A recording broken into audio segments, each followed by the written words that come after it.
كنت غضبانة جدا، ما كنتش عارفة أفكر في أي حاجة تاني غير إني متضايقة ومتعصبة من الدكتور إن هو خد ماما مني. بس في حاجة تحفة حصلت. ايه اللي حصل بقى؟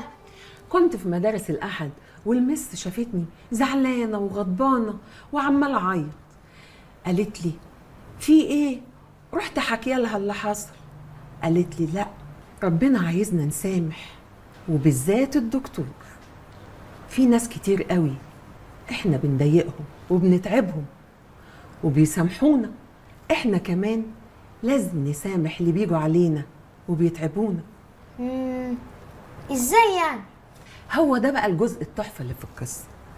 أنا لما ما سامحتش الدكتور كنت حاسة إني محبوسة في قفص وموجوعة وزعلانة ولا قادرة استمتع بأي حاجة حواليا، كنت حاسة إني مش حرة.